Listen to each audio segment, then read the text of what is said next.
Quando tu se olha no espelho, o que você vê, hein? Até que dá pro gasto. Ou você não poderia estar mais feliz com a própria aparência. Ou você tá tão desanimado com outra espinha que surgiu no rosto. E aí, só pra não desanimar de vez, você pensa, julga, toca o olho do mundo, porque na realidade julgar e ser julgado é da natureza humana.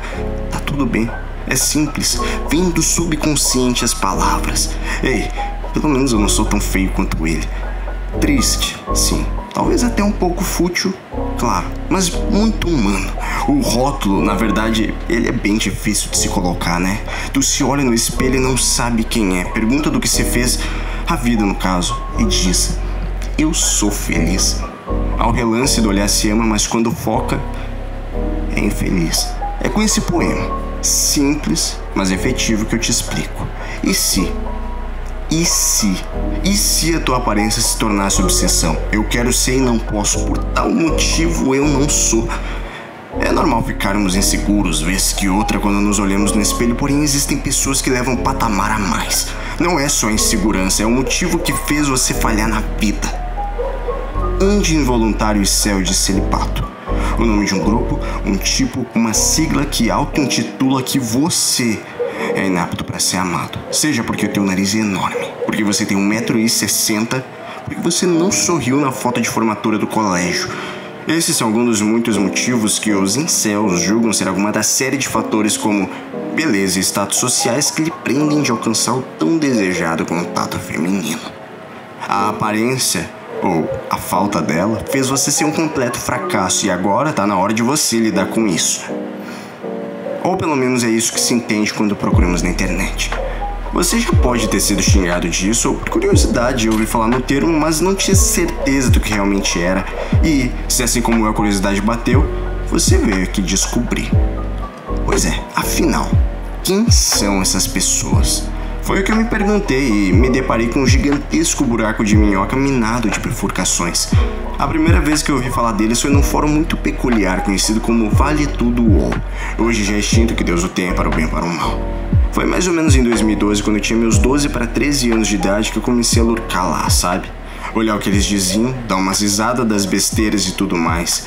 Porém, eu nunca cheguei a fazer de fato uma conta. Eu me sentia um tanto intimidado com todos os códigos que se tinha que saber na hora de mandar uma mensagem todo aquele jazz. Já quero começar dizendo que eu resumo bastante. Tô generalizando demais o fórum. Ele era bem mais que apenas um local de encontro para incels. Eles só conviviam lá. Eles não eram toda a comunidade e eu estaria fazendo um desserviço, resumindo Vale Tudo, que marcou muito a internet nos anos 2000. Mas, continuando a história, num desses dias eu vejo uma thread, que, pra quem não sabe o que significa isso, pense num post onde as pessoas mantêm ativo respondendo sobre o tópico dele. Enfim, lá eu vi um user com o nome de Um Gordinho Feliz, perguntando de maneira singela quem ele era a ver, né? Vulgo, abraço virgem. E, bom, galera, era até cômico se na realidade não fosse trágico. Muitos dos caras ali comentavam quão ruim era a depressão deles e quais motivos os levaram a chegar a esse ponto. Algum deles a gente até conseguia entender, timidez, falta de contato social com as pessoas na adolescência e etc. Mas outros viajavam na maionese com ideias esquizofrênicas de tão doidas que eram. Obviamente alguns estavam brincando, dizendo que eles não conseguiam mulheres, pois não tinham carro, não tinham dinheiro e eram apenas gordinhos nem tanto felizes. Mas qual era a linha tênue que alavancava a brincadeira sem graça para total misoginia? Já estou puto da vida, bicho. Já estou puto da vida, dessa injustiça, desse mundo, entendeu? Eu vou falar uma coisa dessas mulheres, cara, entendeu? Muito folgadinhas pra meu gosto, entendeu? Vocês são muito folgadas pra meu gosto, entendeu? A gente vai pra conversar com vocês, em vez de vocês conversar direito, aproveitar a gente, não. Coloca um monte de barreira na frente. O que você faz da vida? Trabalha em quê? Você tem curso? Qual a sua formação? Qual a sua altura? Você tem carro? Mora com quem? Entendeu? E pior que essas porra, meu. Ô porrazinha pra ser folgada, meu, entendeu? Fizeram toda a revolução pra conquistar os direitos iguais, ter os mesmos direitos que o homem, só pra arrumar servicinho levinho. cheirosinha. Depois de ver essa ótima demonstração do que os incels pensam, eu fiquei extremamente curioso. Pra quem não sabe, esse cara se chama Ricardo Silva.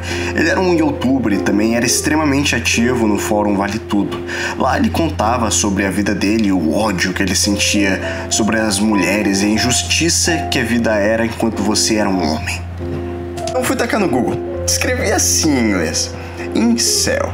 Quem são eles? E uma das primeiras coisas que o Google mostrou foi a foto de um cara chamado Elliot Rodgers. Para vocês entenderem quem é o Elliot Rodgers, a comunidade incel é dividida entre o que eles acham do Elliot. Para uns, ele é um doentão. Agora, para outros, ele é um salvador. É de praxe dizer que Elliot é alguém que foi egoísta e narcisista o bastante para achar que, na vida dele, ele era mais protagonista do que coadjuvante, que o seu bem-estar valia mais do que qualquer outro. E a real razão dessa divisão que se tem na comunidade é o fato que esse mesmo cara se enlouqueceu com o fato das moças não darem atenção a ele e fez um dos infames ataques terroristas à universidade onde ele estudava, atentando contra alunos e alunas num frenesi doido de rebelde sem causa. Dessa maneira eu fiquei na dúvida. O que eles eram de fato? Um culto? Um grupo de pessoas numa situação comum? Ou apenas uma palavra para intitular alguém que vivia sem afeto? É muito mais complicado que apenas dizer um sim ou não, na verdade. Vem comigo, tu vai entender o que eu quero dizer.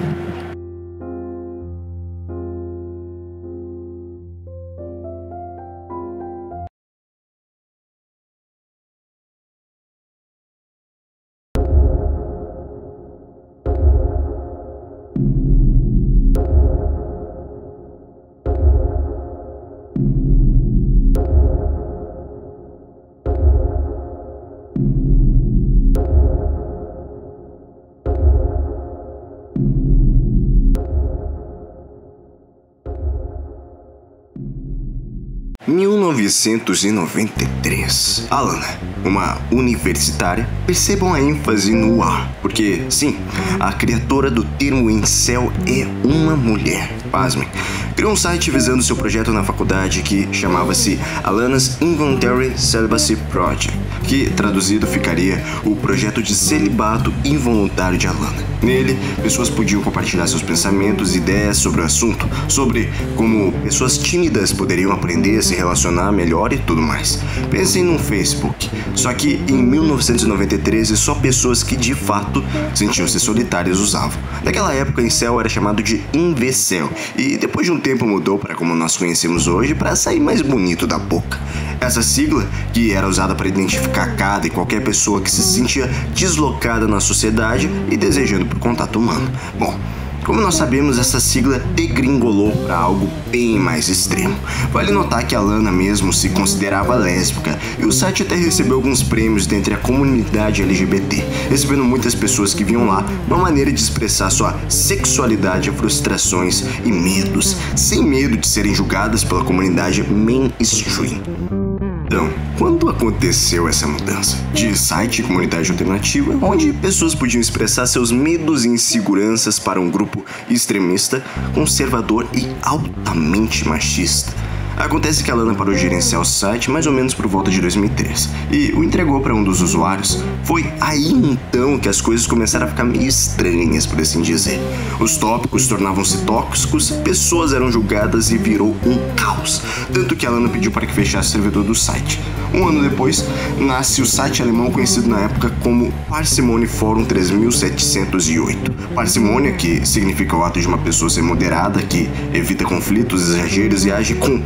Bom, a verdade é que o nome não poderia estar mais longe da verdade. Vocês conhecem aquele termo que existe entre alguns memes que diz: enquanto você pegava mulheres, eu estudava lâmina. Pois é, boatos existem e dizem que esse termo nasceu aqui, pois os incels que frequentavam esse lugar nada mais eram do que pessoas que estudavam o caminho da vida, a ascensão espiritual e blá blá blá blá. É relevante eu citar esse site, pois foi daqui que surgiu os termos PILs, ou em português pílulas, que a comunidade tanto usa. Segundo as nossas informações, o mesmo surgiu após um dos usuários ver uma parte do filme Matrix, onde Morfeu diz a Neo que ele possui duas escolhas. Nos 2000, Pete, Kipper, ou Kupper, uma psicóloga alemã, ela escreveu uma dissertação psicológica que, rusticamente traduzida, ficava: são os solteiros diferentes das outras pessoas? Uma comparação dos casais e os solteiros. Nela, ela explorava as causas sociais e psicológicas que levavam as pessoas a conseguirem afeto e outras não. Em outras palavras, o que levava uma pessoa a se tornar um celibatário involuntário. Um incel. É válido ressaltar também, gente, que esse não foi o único trabalho acadêmico que tocava no assunto. Em 1983, por exemplo, um professor de psicologia chamado Brian Gilmartin publicou um livro com o nome de Vergonha e Amor: Causas, Consequências e Tratamento, visando para que o incelzismo fosse tratado como uma doença. O ato de ser incel, no caso. Imagine que você vai no psiquiatra e diz para ele: bom, sou um virgem de 30 anos e acredito seriamente que eu possa ter sintomas de incelzismo. A salvação? Brincadeiras à parte, eu vou deixar para que vocês me digam qual seria o tipo de tratamento. É até engraçado pensar nisso, porque de certo modo esse é um dos principais acontecimentos da Era de Ouro do grupo.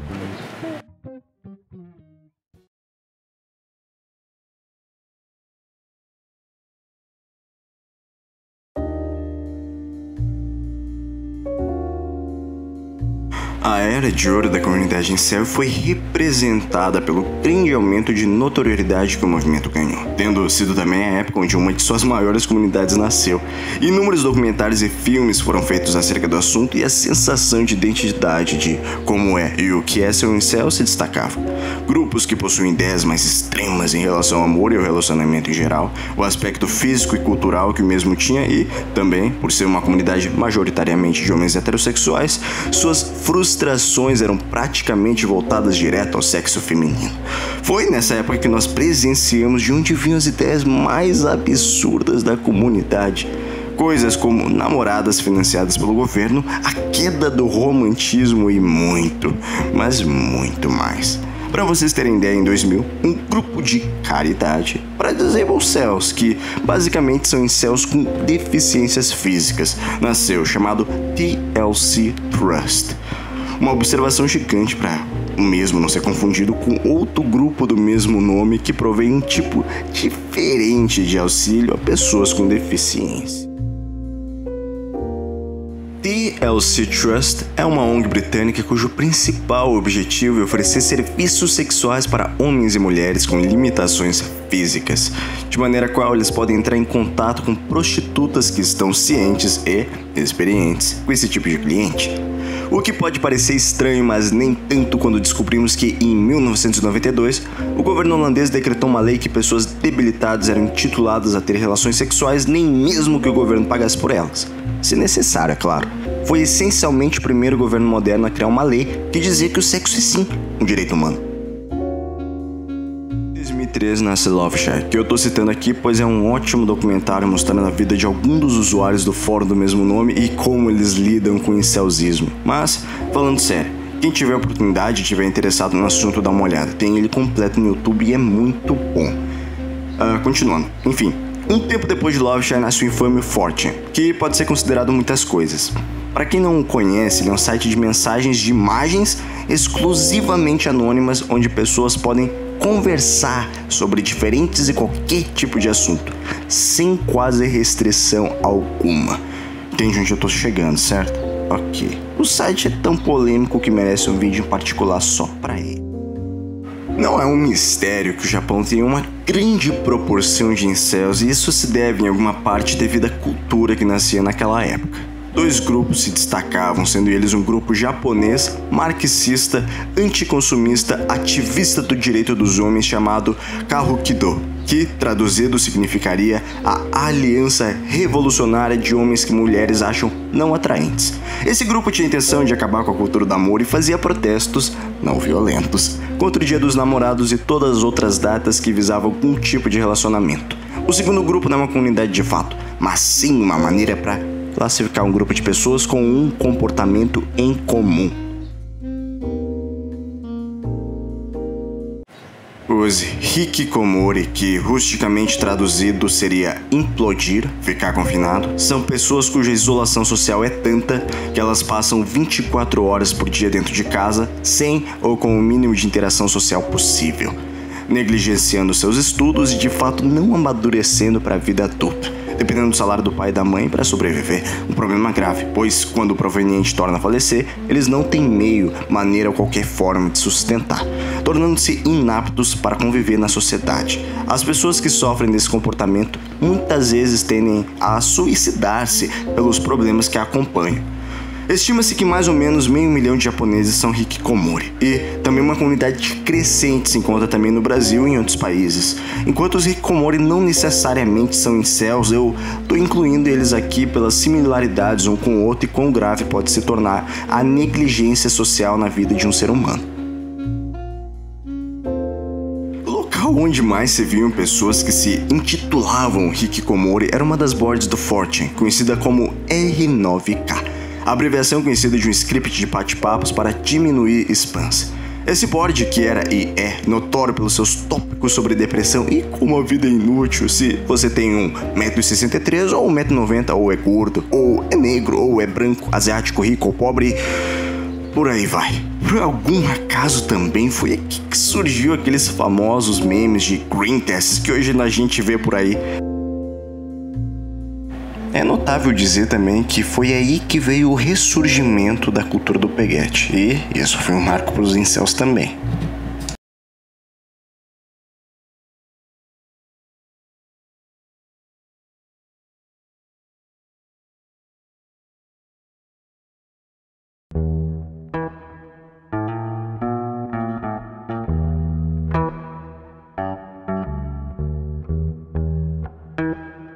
Há aquele ditado que diz: a sorte recompensa a ousadia do homem. E em muitos casos é verdade, ela recompensa. Com o ressurgimento da cultura do peguete entre o final dos anos 2000 e o início de 2010, onde eu vou morrer com a boca e a garganta seca enquanto eu falo essas coisas, vocês entendem? Enfim, onde muitas pessoas começaram a readotar a ideia de ficar com alguém por apenas um dia, não como se elas não fizessem isso antigamente, porém foi nessa época onde a cultura pop da época, com seus filmes e músicas, popularizava o ato. Notavelmente, uma outra comunidade conhecida como PUA ou PUA, que traduzido ficaria mais ou menos como artistas da pegada. Sim. Existe gente que acha que ficar com mulher é uma arte. Pois é. Esses caras, que são outra comunidade extremamente machista, levando o machismo ao extremo, acreditam que utilizando de psicologia, eles conseguiam influenciar mulheres a ir pra cama com eles. Uma das técnicas usadas, por exemplo, é usar frequentemente as palavras boca, beijo e minha em frases aleatórias durante uma conversa para que eventualmente desse um estalo na mente da moça quando ela associasse as palavras juntas e loucamente o beijasse. Pois é, psicologia. É claro, mas tudo bem, se essa técnica por algum milagre não funcionar para você, é sempre possível utilizar uma das técnicas sniper, metralhadora ou demolidor. Não só isso, o YouTube em geral ficou lotado de canais onde homens olhavam mulheres nos olhos e conseguiam um beijo falando 2 palavras. Loucura, não? Eu sei que vocês sabem melhor e que nada disso funciona, e até se estão perguntando o que os incel tem a ver com tudo isso. Até se estão. O que é esse até se estão? Cara, eu não vou editar isso. Bom, lembram-se quando eu disse que a sorte recompensava a ousadia do homem? Os incels levaram esse ditado até o pé da... Ditado, velho. Até o pé da letra, alguns gastando mais de $3 mil em cursos para que os PUAs lhe ensinassem as técnicas secretas do amor. Um último suspiro, talvez uma chance de se dar bem. Esses são alguns dos resultados.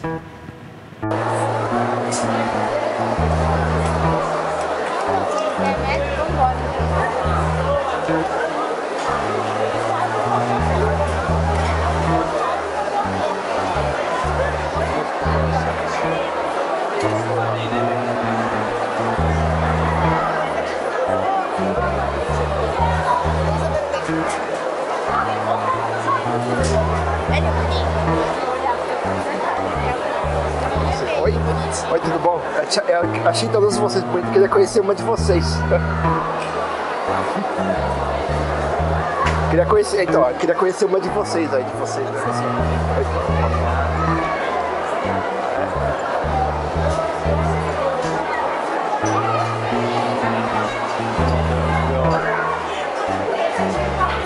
Tinha como Yeah. Isn't it? Aaron, kiss Andy on the lips for $20. Guys. 20 Oh, bucks. the Wi-Fi. That's a good idea. This guy will actually give you $20. No, it's not. I can't do that. He'll legit give you 20 bucks. I'm not a. Do you know what people will say? I mean, it's not. No, you know what people will say? They will be happy. I'm not even lying. I'm being like 100% legit. And I know this guy. Like last time he told me to do this, and he actually gave me like $100. So he's not lying. I could just give it to you right now. I could just send it to you on PayPal. Coffee and water, and you can. I don't sleep. He will legit do it. I'm not lying. So I might order it. Oh hey, What's up? how are you? I bet you didn't even realize I was sitting right here. Who are you? I'm Celeste. I don't know you. Oh yeah? Who are you? You don't know me? I don't know you. Yeah. You want me to leave? Sure. Yeah. I can leave. I don't know who you are. I don't know you. Yeah. Hey, so how you doing? That's fine. Nothing much.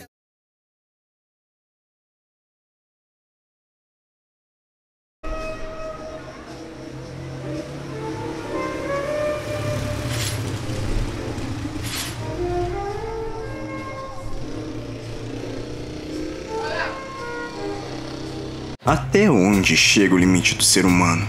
Quando nós colocamos na cabeça que a vida de fato quer nos destruir, é difícil encontrar o que nos faça dissuadir dessa ideia.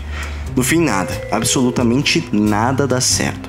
Nos olhamos no espelho e procuramos uma desculpa para os nossos próprios problemas, é claro. Sempre é mais fácil apontar um dedo para a toxicidade do mundo do que para nós mesmos. Durante meses antes dos assassinatos, Elliot escreveu um manifesto de 140 páginas, intitulado Meu Mundo Torturado, onde ele falava da rejeição que sofria pelas mulheres e reclamava por ainda ser virgem aos 22 anos de idade e nunca ter conseguido uma namorada mesmo após ter entrado na faculdade. Ele também falava de seus planos e do dia da retaliação.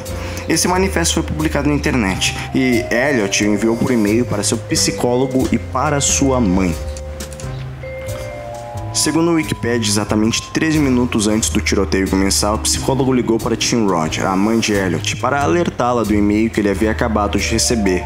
Ela relatou que, após ler as primeiras linhas do manifesto, sentiu que havia algo de errado e checou o canal do YouTube do filho, onde encontrou um vídeo intitulado Dia da Retaliação. Elliot possui contas no Facebook, no YouTube e num blog, onde expressava sentimentos de rejeição e solidão. No dia do massacre, ele publicou o vídeo em sua conta do YouTube, onde aparece sentado ao volante de um carro falando sobre suas motivações e, em suas palavras, ele relata os motivos que o levaram a cometer o ataque. Eu irei resumir apenas um trecho do manifesto, pois não acredito que o YouTube seja o lugar para citar o discurso de ódio dele e, da mesma maneira, eu não quero que esse vídeo sirva de local para pessoas que concordam ou possuem visões semelhantes a ele e que elas usem esse vídeo como maneira de visualizar a porcaria que o Elliot escreveu. Ele era alguém conturbado, extremamente doente e que precisava de ajuda profissional, como nós sabemos, para resolver seus problemas. Enfim, em resumo, Elliot dizia: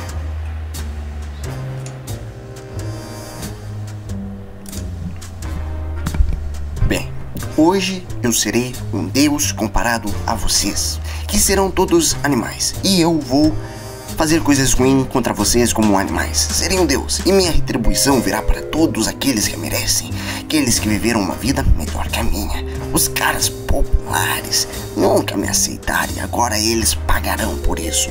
Meninas, tudo que eu quis foi amar e ser amado por vocês. Eu queria ter uma namorada, eu queria sexo, eu queria amor, afeto e adoração. Vocês acham que eu não mereço vocês? Esse é um crime que eu nunca perdoarei. Se eu não posso ter vocês, meninas, vou destruí-las. Vocês me negaram uma vida feliz e em troca eu vou negar a vida de vocês. É justo. Eu odeio todas. Como vocês ouviram, como eu disse, um frenesi doido de um rebelde sem causa. O narcisismo dele liberava a própria loucura, acreditando ser perfeito demais para ser cogitado que alguém como ele pudesse ser capaz de sofrer uma rejeição. Vale ressaltar que o pai de Elliot era um homem extremamente bem sucedido, tendo trabalhado na frente de produção de muitos filmes blockbusters. O que proporcionou para Elliot uma vida de conforto e de certa maneira luxo, visto que o mesmo já possuía uma BMW. Claramente nós conseguimos perceber nesse pequeno trecho de seu manifesto que Elliot possuía problemas psicológicos graves. O fato dele se titular no direito de receber afeto apenas por existir demonstra quão grande e tóxica é essa ideologia que contamina a mente de muitas pessoas que se intitulam incels. Agora, quando nós juntamos todos aqueles fatores que vimos sobre eles, quando tudo der errado, quando você coloca a culpa de suas próprias falhas em outras pessoas, no estado onde sua mente se encontra frágil e a voz da razão enjaulada, quando você é o estranho, a ovelha negra, a peça que não se encaixa no quebra-cabeça da vida, aquele que sofre bullying e, entre meios e, entre outros, a alma suplica por retaliação, cria-se um culto por trás disso, afinal. Quem nada tem a perder. Ações como a de Elliot e a má divulgação de seu caso romantizam a misoginia. E como nós sabemos, toda turba precisa de um motivo para a locomoção, nem que seja falho para causar causa, a ordem e trazer paixão para o coração. Paixão essa fervente de que talvez os seus motivos sejam justificados mesmo que os mesmos não façam nenhum sentido. Hoje em dia, ataques como esses são conhecidos como terrorismo misógino, e uma grande parte vem da comunidade incel. Um tempo depois do massacre que Elliot cometeu, seguiu-se outros ataques. Um que foi bem notório foi o caso do ataque de van em Toronto em 2018. Um homem chamado Alec Minassian havia colocado em sua rede social que a revolução incel havia começado.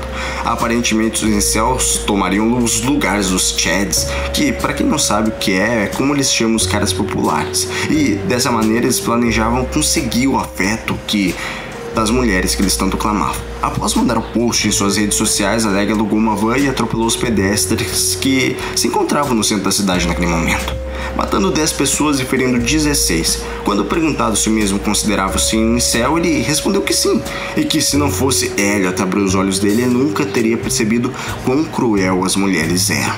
Bom, o efeito Elliot até hoje parasita nos fóruns frequentados por incels, e se talvez por grande maioria ele ainda é considerado alguém que não se deve ter como exemplo, uma pequena minoria ainda acredita que se possui algo para destilar de seu manifesto.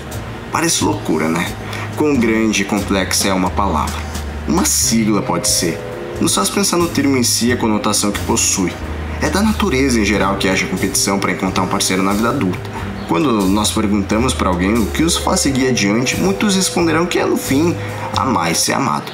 Claro, mas isso não serve de justificativa para odiar o mundo. Por um lado, eu sinto pena de pessoas que não recebem afeto e, no fim, apenas querem ser amadas. Porém, da mesma maneira, o ódio que essas mesmas pessoas expelem é a toxicidade que, na maioria das vezes, é o que faz eles se tornarem inaptos para a vida social. Ninguém quer conviver com alguém que se auto-sabota. E, no fim, para ser amado, nós devemos amar nós mesmos. Se lembram daquele poema? O que vocês acham dele agora? Olho no espelho e tenho certeza de quem eu sou. Se já tive dúvidas, é irrelevante aqui. Do passado já não faço o meu futuro, porque sei o que vale da vida é o que eu faço para prosseguir. Me digam aí, o que vocês acham do incel? Vocês já conheciam o termo? Você se considera um? Não concorda com o vídeo? Gostou do vídeo, quer que eu saiba? Deixa um comentário, me dê a tua opinião, faça a tua voz ser ouvida e nada de se esconder atrás de um lapso vocal e dizer: ah, mas eu não tenho nada de interessante para falar. Sei. Bom, é isso aí.